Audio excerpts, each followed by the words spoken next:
Hola a todos, amados hermanos, una vez más, aquí estamos nuevamente con cada uno de ustedes para compartir un mensaje de la palabra de Dios, el cual lo he titulado Caminando en las alturas. Ese es el título del mensaje que hoy voy a compartir con cada uno de ustedes. De antemano, agradeciéndoles a todos por chequear nuestros videos, por compartirlos, los que lo hacen. Por favor, no se olviden dejar sus comentarios sobre el video. Esperamos, como siempre lo he dicho, que cada mensaje que podamos compartir, que Dios nos permite mejor compartir a través de este medio, sea un mensaje que pueda bendecir la vida de cada uno de ustedes. Que cada reflexión, que cada mensaje que compartimos en este canal pueda ser de ayuda a la vida espiritual de cada uno de ustedes. Entonces, el título del mensaje en esta oportunidad es Caminando en las alturas.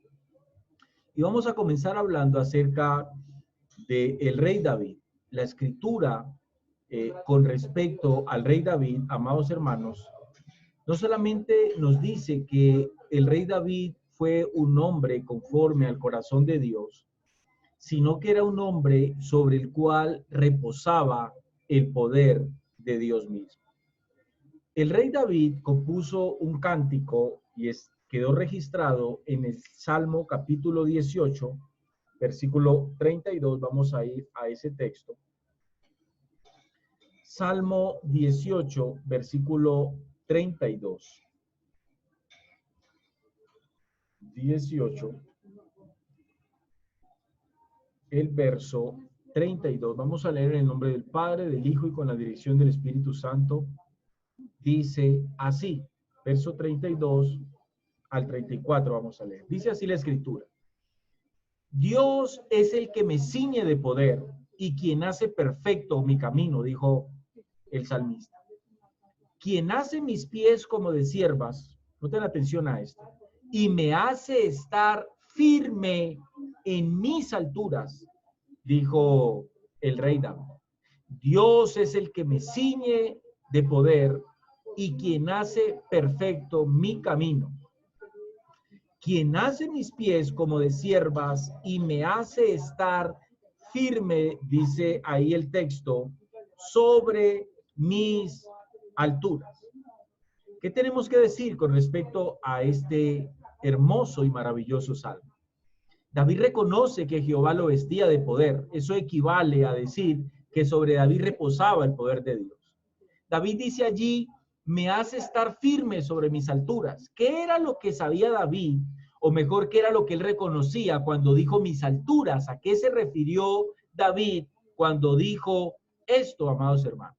No cabe duda que David estaba haciendo referencia a la posición que él tenía en Dios. A eso es a lo que David llama mis alturas. Las alturas, amados hermanos, en los hijos de Dios representan una posición desde la cual cada uno de nosotros debemos enfrentar nuestras luchas. Eso es lo que significa mis alturas. Mis alturas habla de la posición en la cual cada uno de nosotros en Cristo estamos. Y desde esa posición es que nosotros tenemos que enfrentar nuestras luchas. Pero hay algo muy importante en este texto. Cuando David dice aquí, quien hace mis pies como de siervas, el salmista está haciendo referencia a un ciervo montés o a una cabra montés, que son animales, escuchen bien esto, que tienen la capacidad de escalar grandes montañas y que viven siempre en las alturas.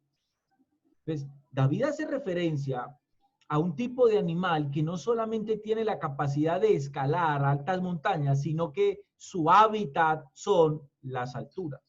Y dice David, y él me hace estar firme en mis alturas. Pero es interesante porque David dice que es el mismo Dios quien le da a él ese poder y esa capacidad.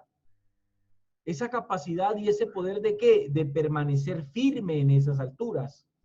En otras palabras, lo que David dice allí es, Dios era quien le había dado a David la capacidad de mantenerse en la posición de poder en la cual el mismo Dios lo había puesto. Ahora analicemos otra cosa. David no dijo quien me hace volar sobre mis alturas, sino quien me hace estar firme. Y eso habla de un piso. David no volaba en sus alturas, caminaba en ellas. Y esto, amado hermano, es vital entenderlo porque una interpretación mística de este texto ha llevado a muchos a malinterpretar en sus vidas el poder de Dios, desafortunadamente. Voy a hacer una pregunta aquí. ¿Cuándo el poder de Dios sobre la vida de David se manifestó de una manera, a ver, quizás no lo voy a decir de una manera sobrenatural, voy a decirlo de una manera físicamente maravillosa? ¿A qué hago referencia cuando estoy diciendo esto?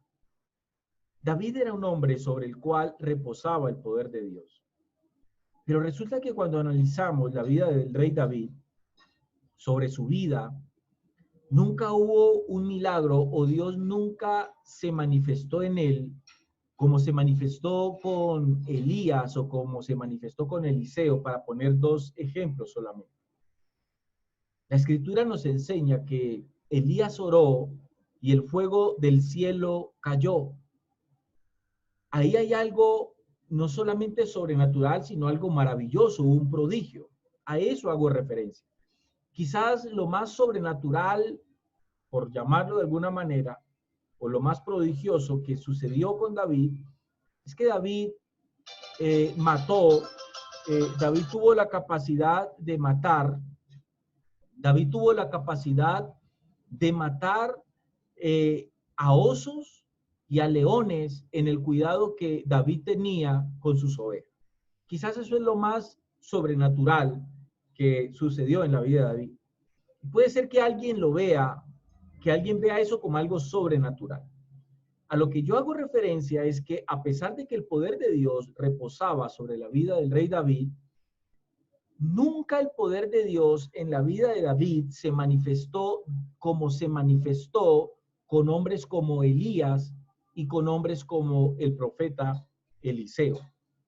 Entonces, eso es importante, amados hermanos, entenderlos, porque el título del mensaje y el mensaje en sí no es volando en mis alturas, no tiene nada que ver con misticismo, y de hecho, como lo acabé de decir, el misticismo le ha hecho mucho daño al cristianismo. Cuando yo interpreto el poder de Dios sobre mi vida ¿cómo lo digo? Y lo relaciono con lo místico, entonces voy a terminar cayendo en un error.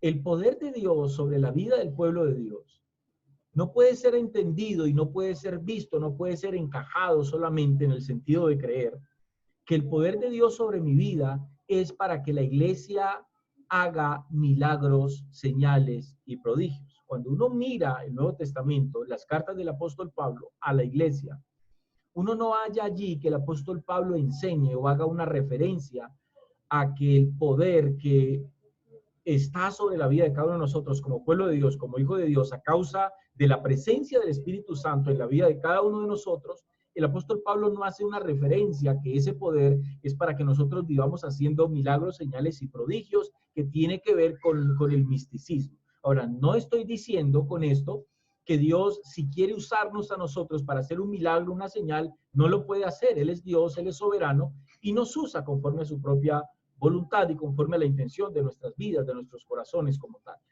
Lo que estoy diciendo es que el poder de Dios en la vida de la iglesia no está allí para que la iglesia viva haciendo milagros, señales y prodigios. Cuando uno mira lo que el apóstol Pablo enseña con respecto al poder de Dios en la vida de cada uno de nosotros, lo que el apóstol Pablo hace referencia o a lo que el apóstol Pablo hace referencia, amados hermanos, es al poder que produce en nosotros la presencia de Dios misma en cada uno de nosotros como templo de Dios para nosotros renunciar al pecado. El poder que nosotros tenemos para poder mantener sujeta a los deseos,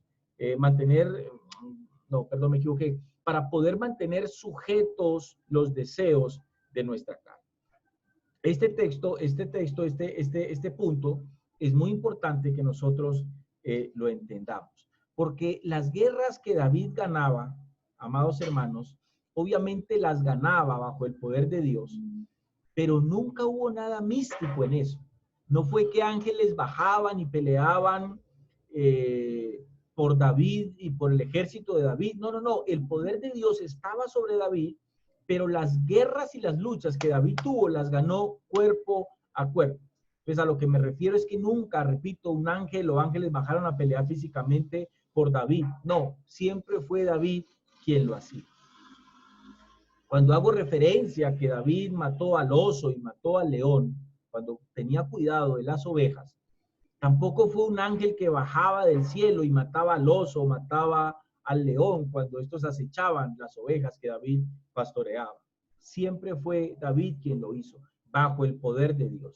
¿Y por qué lo hacía? Porque era la posición de poder y autoridad en la cual Dios lo había puesto.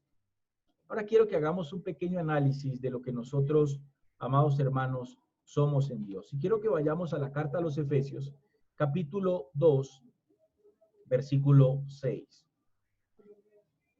Carta a los Efesios, capítulo 2, versículo 6. Dice el texto allí. Y juntamente, dice el texto allí, y juntamente con él nos resucitó y asimismo nos hizo sentar en los lugares celestiales, dice el apóstol Pablo, con Cristo Jesús. ¿De qué habla Pablo aquí, amados hermanos? De una posición de altura. Note lo que el texto dice. Y nos hizo, o sea, esto ya fue hecho. Esto no está hablando en tiempo futuro, sino que habla en un tiempo pasado. Y nos hizo sentar en los lugares celestiales. Un lugar celestial es un lugar de altura. Eso habla de una posición o de la posición que nosotros tenemos en Cristo Jesús. Entonces, ¿de qué habla el apóstol Pablo aquí? De una posición de altura. Escúchenme bien, por favor. No a donde tenemos que llegar, sino a donde fuimos ya puestos hace rato. Lo digo, amados hermanos, porque en la iglesia hoy muchos se están desgastando por intentar llegar a un lugar donde Dios ya nos puso. Alturas, posición o lugar de privilegio es a donde nosotros ya estamos en Cristo Jesús. Vamos al Evangelio según San Mateo. Vamos a mirar otro texto. Mateo capítulo 5, versículo 13. Mateo capítulo 5, el verso 13, dice lo siguiente. Vosotros, escúchenme bien esto. Dice Jesús allí, vosotros sois la sal de la tierra. Pero si la sal se desvaneciere, ¿con qué será salada? No sirve más para nada, sino para ser echada fuera y hollada, dice el texto, por los hombres. Puede ser, amados hermanos, que hoy no se entienda este texto como se entendió en su contexto o en el tiempo cuando Jesús lo dijo a sus discípulos. ¿Por qué digo esto? Dado que hoy para muchos la sal es la razón de varias enfermedades y para otros la sal es mala. Pero para el contexto tiempo en el que Jesús hizo referencia a la sal, esta ocupaba un lugar muy importante en la vida cotidiana y hacía énfasis a la preservación y al sabor de los mismos alimentos. O sea, en ese tiempo no existían neveras, no habían refrigeradores. Se usaba la sal para conservar los alimentos. Lo cual quiere decir entonces, iglesia, que cuando Jesús dijo, vosotros sois la sal de la tierra, Jesús hizo referencia a una posición de privilegio, de importancia, de altura en la cual Él nos había puesto a cada uno de nosotros. Lo mismo sucedió cuando dijo en el verso siguiente, en el versículo 14 aquí, cuando dijo, vosotros sois la luz del mundo. Una ciudad asentada sobre un monte no se puede, dijo Jesús, esconder. Qué maravillosa analogía. Nosotros, dijo Jesús, somos la ciudad que está asentada sobre el monte que es Cristo. Jesús, noten que Jesús nunca nos retó a convertirnos ni en sal o en luz. Él simplemente dijo que nosotros lo éramos. Y pensemos por último, amados hermanos, en lo que significa tener en nosotros al Espíritu Santo. ¿Fue puesto para darnos poder? Sí. Ahora, ¿cuál poder? ¿Para vivir haciendo milagros y prodigios? Definitivamente no. Para vivir alejados del pecado y renunciar todos los días a los deseos de nuestra carne, para vencer la duda, para vencer el desánimo, para vencer la tibieza espiritual, para vencer todo aquello que quiere apartarnos de Dios y de sus propósitos. El poder de Dios sobre su iglesia, amados hermanos, no tiene nada que ver con lo místico, con que tenés que echar espuma, con que tenés que temblar, con que tenés que irte al piso, con que tenés que sentir un frío, con que tenés que sentir un calor, con que tenés que sentir como un estremecimiento, con que tenés que sentir como una mariposa en el estómago, con que tenés que sentir que estás flotando, que estás levitando. No, el poder de Dios sobre su iglesia no tiene nada que ver con lo místico. Y repito, no estoy diciendo que Dios no pueda usar a alguien para hacer un milagro o un prodigio. Si Él desea hacerlo, Él lo puede hacer, pero lo que estoy diciendo es que no es el énfasis, amados hermanos, de su poder en la vida de cada uno de nosotros. En el libro del profeta Isaías, capítulo 40, vamos a ese texto, Isaías capítulo 40, versículo 12. O sea, ese texto, Isaías, capítulo 40. Vamos a leer desde el versículo 12, amados hermanos. Y antes de leer este texto, quiero ponerlos un poquitico en contexto. Resulta que los judíos temían a las grandes naciones gentiles que avanzaban conquistando el mundo.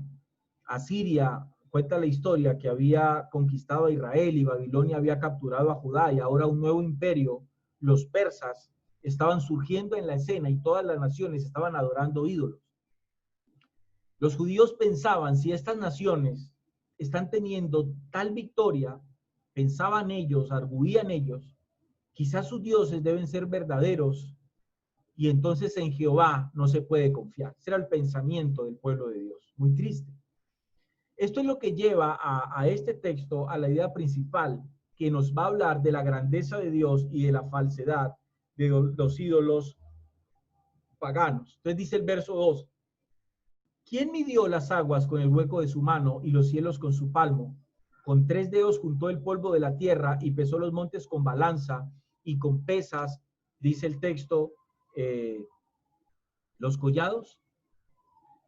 ¿Quién enseñó al Espíritu de Jehová o le aconsejó enseñándole? Este es un texto, amados hermanos, muy importante y muy interesante para cada uno de nosotros. Vamos a leer hasta el verso 31. Verso 14, presten atención aquí. ¿A quién pidió consejo para ser avisado? ¿Quién le enseñó el camino del juicio? ¿Le enseñó ciencia o le mostró la senda de la prudencia? He aquí que las naciones le son como la gota de agua que cae del cubo y como menudo polvo en las balanzas le son estimadas. He aquí que hace desaparecer las islas como polvo, ni el Líbano bastará para el fuego, ni todos sus animales para el sacrificio. Como nada son todas las naciones delante de él, y en su comparación serán estimadas en menos que nada, dice el texto. Y que lo que no es. ¿A qué pues haréis semejante a Dios o qué imagen le compondréis? El artífice prepara la imagen de talla, el platero le extiende el oro y le funde cadenas de plata. El pobre escoge para ofrecerle madera que no se apolille. Se busca un maestro sabio que le haga una imagen de talla que no se mueva. ¿No sabéis, no habéis oído, nunca os lo han dicho desde el principio? ¿No habéis sido enseñados desde que la tierra se fundó? Él está sentado sobre el círculo de la tierra, cuyos moradores son como langostas. Él extiende los cielos como una cortina y los despliega como una tienda para morar. Él convierte en nada a los poderosos y a los que gobiernan la tierra hace como cosa vana, como si nunca hubieran sido plantados, como si nunca hubieran sido sembrados, como si nunca su tronco hubiera tenido raíz en la tierra. Tan pronto como se sopla en ellos se secan y el torbellino los lleva como hojarasca. ¿A qué pues me haréis semejante, dice el texto, o me compararéis? Dice el santo, verso 26. Levantad en alto vuestros ojos y mirad quién creó estas cosas. Él saca y cuenta su ejército. A todas llama por sus nombres y ninguna faltará. Tal es la grandeza de su fuerza y el poder de su dominio. ¿Por qué dices, oh Jacob, y hablas tú, Israel, mi camino está escondido de Jehová, y de mi Dios pasó mi juicio? ¿No has sabido, no has oído que el Dios eterno es Jehová, el cual creó los confines de la tierra? No desfallece ni se fatiga con cansancio, y su entendimiento no hay quien lo alcance. Él da esfuerzo al cansado, preste atención a esto, y multiplica las fuerzas al que no tiene ninguna. Verso 30, los muchachos se fatigan y se cansan, los jóvenes flaquean y caen, pero los que esperan en Jehová, aquí donde me quiero centrar, pero los que esperan en Jehová tendrán nuevas fuerzas, levantarán alas como las águilas, correrán y no se cansarán, caminarán, dice el texto, y no se fatigarán. Aquí es donde Isaías hace una analogía al águila y dice que los que esperan en Jehová van a levantar alas como las águilas. Y te preguntarás, ¿por qué hace referencia al vuelo del águila? Porque las águilas, amados hermanos, viven y vuelan en las alturas, igual que lo debemos hacer nosotros, ya que esa es verdaderamente nuestra posición. Tenemos una posición de altura. Recuerda que estamos sentados en Cristo, juntamente con Cristo en los lugares celestiales. Entonces, lo que Isaías dice aquí es que los que esperan en Jehová tienen la capacidad de volar alto y de mantenerse allá arriba, es lo que Isaías está diciendo. Lo interesante es lo que dice después, correrán y caminarán, no dice volarán. Y esto habla del piso que hay para nosotros en nuestras alturas. Espero me estén entendiendo lo que digo, porque las alturas no se pueden tener. No es que volemos en las alturas, porque el volar tiene que ver con lo místico, con malinterpretar por qué y para qué es el poder de Dios en la vida de cada uno de nosotros. No, habla de caminar en las alturas, de andar en firmeza, no creyéndonos supermanes como muchos se creen, o muchos superhéroes, digamos, en el ámbito espiritual. Ahora, sí les voy a traer entonces una cuestión que tiene que ver con el águila, que de pronto algunos de ustedes la conocen, posiblemente otros no, amados hermanos. Aquí hago referencia, voy a compartirles aquí una imagen, denme un momento, por favor. Denme un momentico, por favor.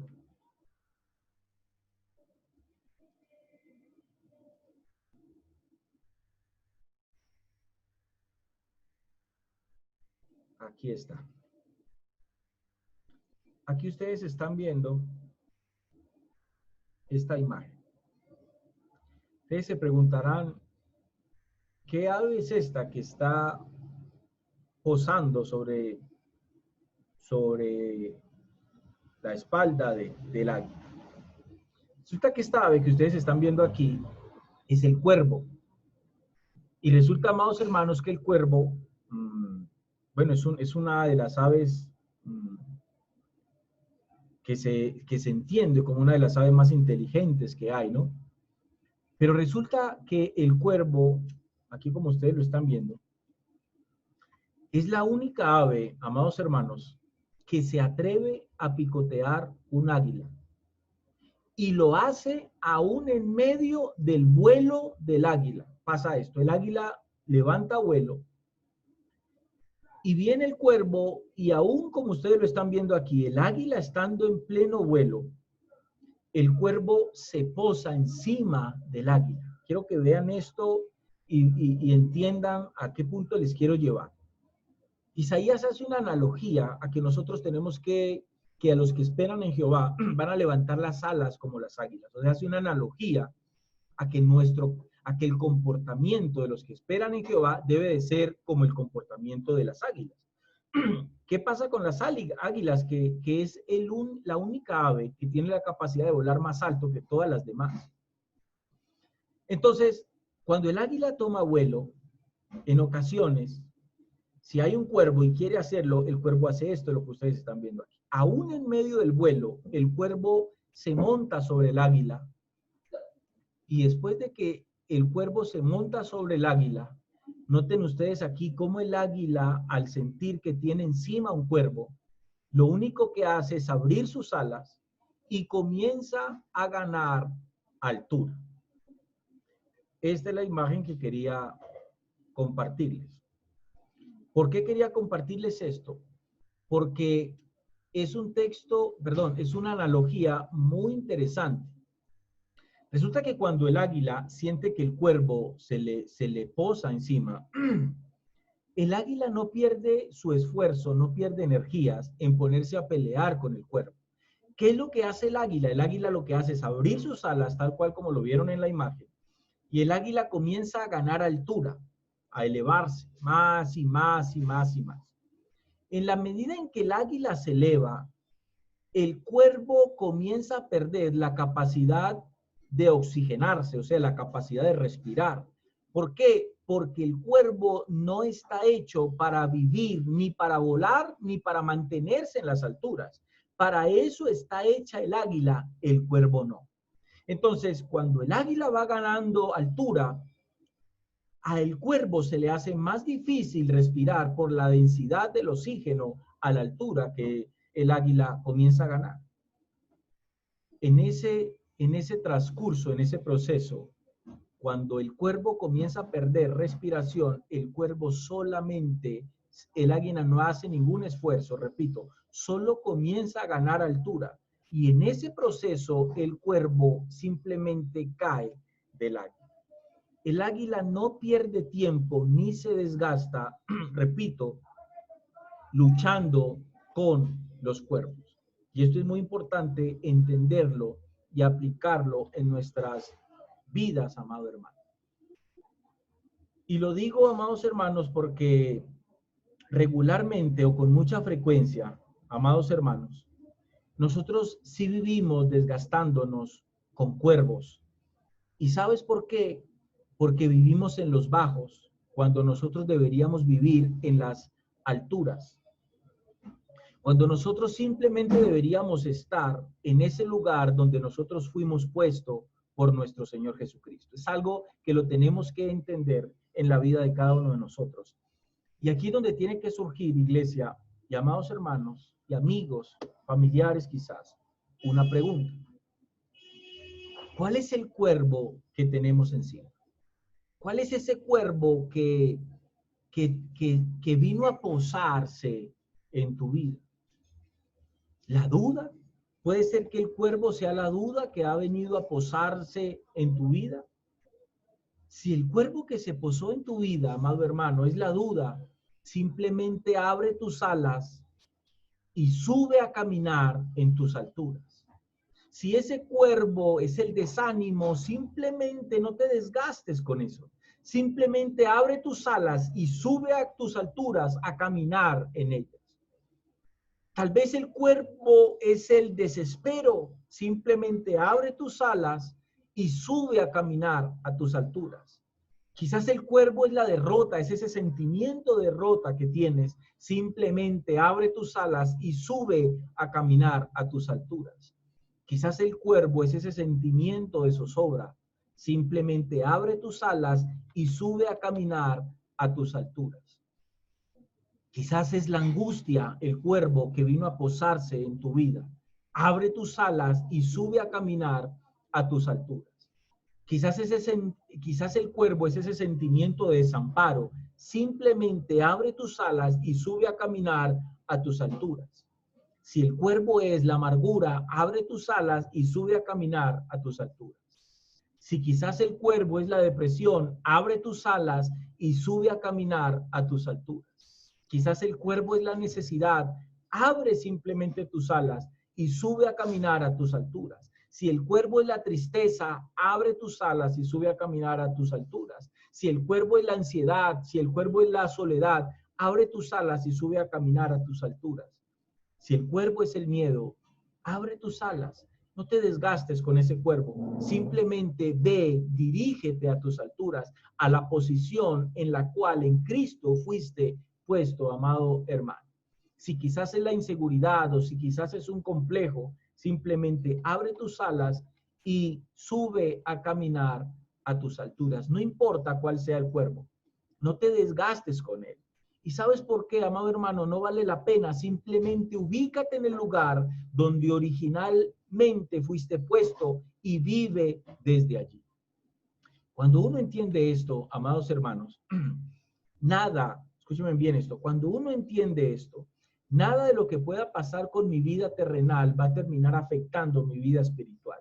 Aprendamos a vivir, iglesia, bajo el poder de Dios, con el cual nosotros estamos ceñidos, con el cual estamos revestidos, y no permitamos que el reino de las tinieblas se siga valiendo de cuervos para traer estorbo a nuestras vidas. Caminemos en las alturas, amados hermanos, porque de allí somos. Espero entiendan este mensaje. Caminemos en las alturas, amados hermanos, porque simplemente de allí somos. Fue el lugar donde nuestro Señor Jesucristo nos puso un lugar de autoridad, un lugar de privilegio. Ya estamos allí.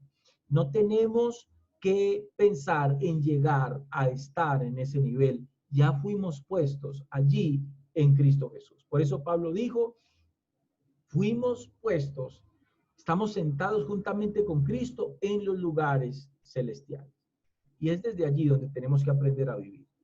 Y esto es algo que tenemos que aplicar y entender en nuestras vidas, y más aún en los tiempos que estamos viviendo, que son tiempos de crisis, que son tiempos difíciles. Amados hermanos, caminemos en nuestras alturas. Espero que este mensaje haya bendecido en algo la vida de cada uno de ustedes. Les agradezco por tomar un poco de su tiempo y poder mirar estos videos. A todos que el Señor les bendiga. Recuerden, espero sus comentarios. Hasta una próxima oportunidad.